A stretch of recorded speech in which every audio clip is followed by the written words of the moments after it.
பிரிட்டிஷ்காரன் காலத்துல ஜாதிக்கு ஒரு பள்ளிக்கூடம் கொடுத்தான் அப்படின்னா இந்திய சுதந்திர போராட்ட வரலாற்றிலே கல்லர் பள்ளின்னு சொல்லி கொடுத்தது பிரிட்டிஷ்காரன் தான்.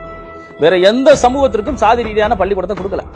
1920 ரேகை சட்டம். நாங்கெல்லாம் யாருன்னா ஒரு கல்லர் குடிகள், பிரமிளை கல்லர்கள், கொண்டையங்கோட்டை மறவர்கள், ஆப்பநாட்டு மறவர்கள், இவங்க எல்லாம் ஒரு குற்ற பழங்குடி. அதுல 63 ஜாதிய டிரைப்ஸ் கொண்டு வந்தான்.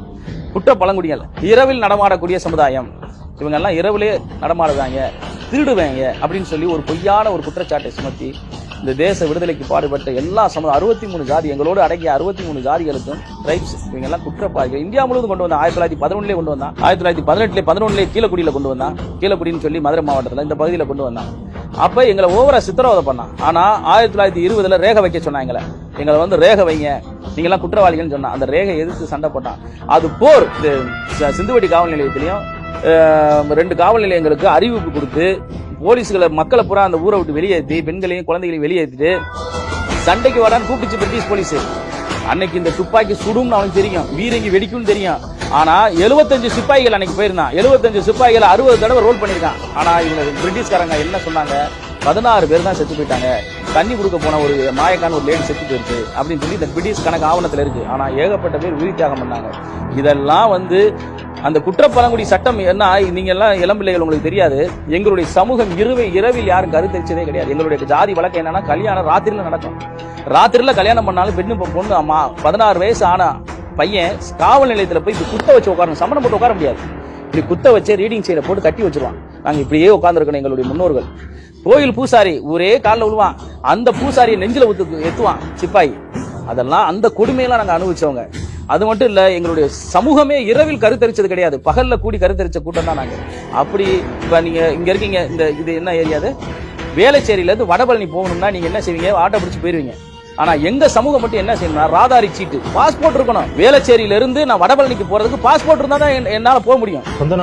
சொந்த நாட்டுக்குள்ளேயே பாஸ்போர்ட். உசிலம்பட்டியில இருந்து மதுரைக்கு வரணும், மேலமாத்தூர், கங்கை, இந்த ஊர்ல இருந்து காலவாசல் வர்றதுக்கு என்ன வேணும், ராதாரி சீட்டுன்ற பாஸ்போர்ட் வேணும். இவ்வளவு கொடுமைகளை நாங்க அரைச்சிடோம். அங்கனக்குள்ள மலைஞ்செல்லாம் வந்தா அங்கனக்குள்ளேயே துளியை தோண்டி அங்கேக்குள்ளேயே போயிட்டு அதுல மூடி வச்சுட்டு அதுலதான் உட்காந்துருக்கோம். காலையில நைட்டு 6 மணிக்கு போய் ஸ்டேஷன்ல கையெழுத்து போட்டுட்டு குத்த வச்சு உட்காரணும். காலையில 5 மணிக்கு 6 மணிக்கு தான் திறந்து விடுவான். அது வரைக்கும் வகுத்து பிரச்சனை வந்தாலும் எது வந்தாலும் பாதி சந்ததிகள் சாப்பிடாமே செத்துருக்கான். மோசன் போகணும், சாப்பிடணும், நீர் குடிக்கணும். அவ்வளவு கஷ்டப்பட்டதை இந்த கஷ்டத்துல இருந்து இவங்களை முன்னேற்றி கொண்ட கல்லர் சீரமைப்பு துறையை உருவாக்கி இவங்களை பூரா முன்னேற்றணும் சொல்லி பிரிட்டிஷ்காரன் எங்களுக்கு கொடுத்த உதவி இந்த கல்லர் பள்ளின்றது. பிரிட்டிஷ்காரன் கொடுக்குறான். அப்ப அனுமதி மட்டும் தான் பிரிட்டிஷ் கொடுக்குறான். எங்க சமுதாய பெரியவர்கள் காலனா அரையனா முக்காலனான்னு போட்டு கல்லர் காமன் ஃபண்ட் உருவாக்கி எங்க சொந்த இடங்களை பள்ளிக்கூடம் உருவாக்கி அவங்க நாங்களே டீச்சர் போட்டு அந்த டீச்சர்ஸுக்கெல்லாம் சம்பளம் போட்டு சொசைட்டி வச்சிருந்தோம். நாங்க பல்வேறு இதை நாங்களா உருவாக்கணும் எங்க சமுதாயம் முன்னேறணும்ன்றாங்க. ஆனா திண்டுக்கல்ல பிரிட்டிஷ்காரன் காலத்திலேயே இவன் இந்த சமுதாயம் உருவாகிறது முன்னேறுதுன்னு சொல்லி ஃபண்டு கலவரம் ஒரு கலவரம் பிரிட்டிஷ்காரன் காலத்துல வந்துச்சு. திண்டுக்கல்ல நடந்துச்சு ஃபண்டு கலவரம். அந்த கலவரத்துல ஏகப்பட்ட பேர் எங்க ஆளுங்களை வெட்டி கொண்டாங்க.